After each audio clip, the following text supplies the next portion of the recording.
There's usually some sort of clever intro here, a weak joke or something that tells you to like, subscribe or leave a comment in the comment section, but I'm going to get straight to the point. What if I told you you could get a Tesla Model S for under £35,000, the same price as a Vauxhall Mokka E or a new Nissan Leaf? Have I got your attention? I am, of course, talking about second-hand because a Model S is not exactly a cheap car. In fact, the cheapest one that you can get in the UK right now lists at £84,000, which is not exactly buttons, even though the long range does manage an absolutely brilliant 412 miles of range. But there are ways into Model S ownership that don't involve, mortgaging a kidney or selling your favourite child. This morning, I went onto Tesla's UK website and it threw up a couple of really interesting cars. Now, they both list at just over £33,000, which is amazing value. They're both 6 years old. One is an 85 and one is a 70, and they've got 55,000 miles on and 34,000 miles on respectively.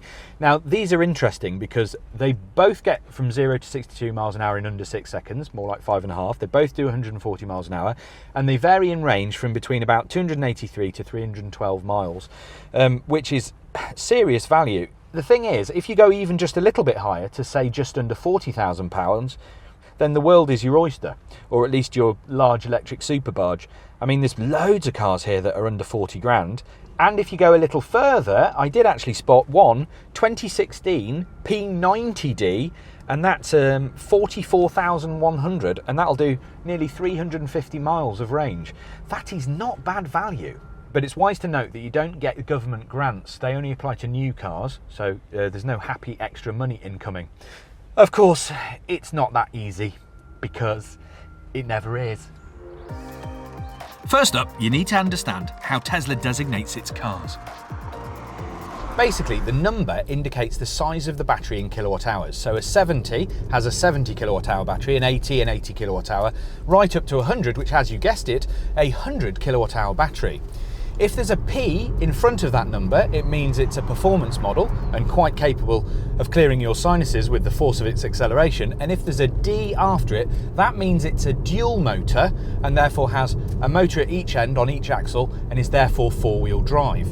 So a P90D, for instance, would be a performance model with all-wheel drive and a 90 kilowatt hour battery, which sounds pretty simple. Except for the fact that Tesla seems to change its lineup more than I change my... Well, they just change it a lot.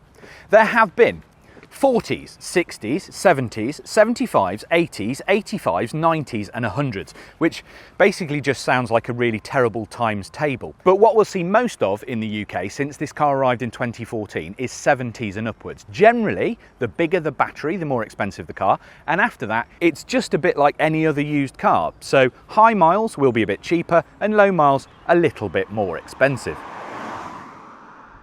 This car, for instance, is a Model S 75D, registered in 2017, so it's only 4 years old, and it's got 37,704 miles on the clock. Now, this would retail from Tesla at £44,000, and for that you get quite a few things. So it's got this massive glass sunroof, obviously it gets the 17-inch touchscreen. I think this one's also got enhanced autopilot, so you can do a little bit of extended driver assistance stuff. When you consider that an Audi e-tron starts at around £60,000, and that's with nothing on it, or a Jaguar I-Pace even more than that, would that start to tempt you?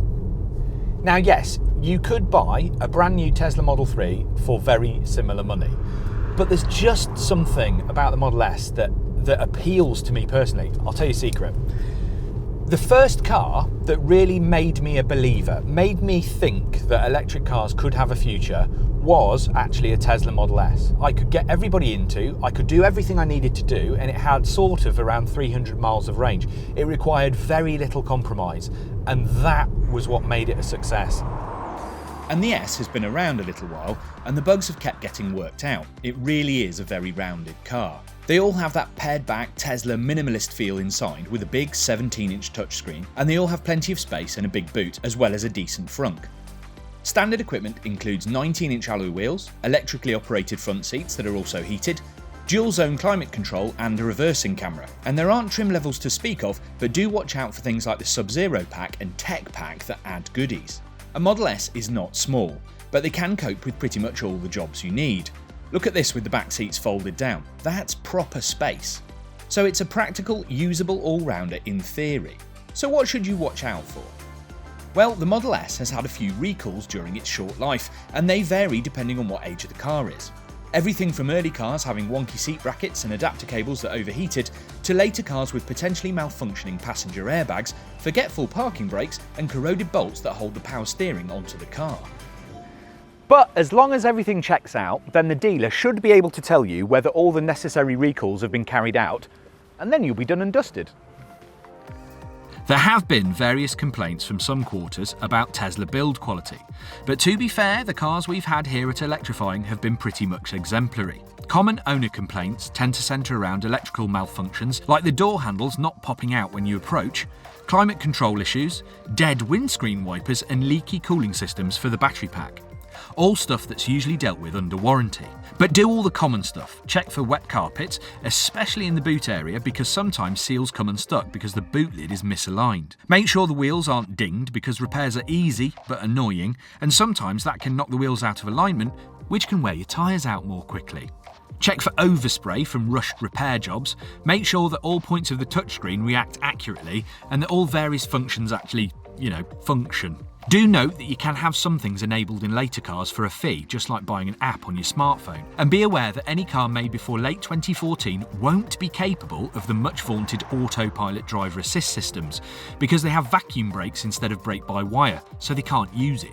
If you want proper autopilot functions, you really need a car from late 2016 onwards, which has the additional cameras and sensors as standard in order to activate that feature.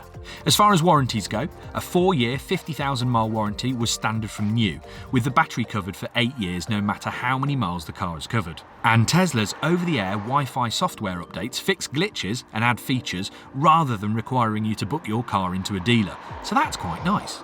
If you're buying from Tesla's own website, then there's a used vehicle limited warranty, which means 1 year or 10,000 miles. But there's also a battery and drive unit limited warranty, which is a lot longer and depends on the age of the car you're buying. They haven't proven to be particularly weak though, with drivetrains and batteries proving pretty solid. And no, they don't appear to lose tons of efficiency over time. Oh, and there were some cars that were supplied for a limited period with two kind of fold-away rear jump seats in the back here. Now, the kids had to have long legs and short bodies because this is a hatchback with a sloping roof, so they had to be quite short, but they are worth having because that option disappeared as soon as the 7-seater Model X came on the horizon. Now, there is some talk about certain models of Model S and Model X both getting free supercharging for life. Now, that's true. Tesla used it as a marketing ploy to supercharge sales. But unfortunately, it's only for the original owner, the purchaser, and you won't see it second-hand. And yes, a Model S will cost more to insure than an EV hatchback, but that's a function of it being A, quite expensive to repair as it's a premium car with lots of aluminium bits, and B, pretty fast. Still, it'll be no more expensive from my research than any other fast petrol or diesel barge. But unlike those big engine cars, a Model S won't cost you loads more to run, because it's pretty efficient with its electricity. Yes, tyres and parts are more expensive, but it uses a similar amount of juice to a smaller EV, as long as you aren't belting ludicrous mode on the way to the shops. But what you're getting, especially with a newer Model S, is a superb electric car that's basically had all of the major bugs already worked out. You get all the tax advantages. You get access to the supercharger network, which is no small thing and makes longer trips an absolute doddle. And it's a relaxing, comfy cruiser, and it has space for pretty much all needs. As long as you're careful with your checking and you do all your due diligence, there are bargains to be had. In fact, if I was speccing a new Model 3, I might just be having a look at what used Model S were out there for the same kind of money. Probably a 75 or 85 to get the best compromise between range and cost. But if you want a lot of car for the cash, then a used Model S is definitely worth looking at.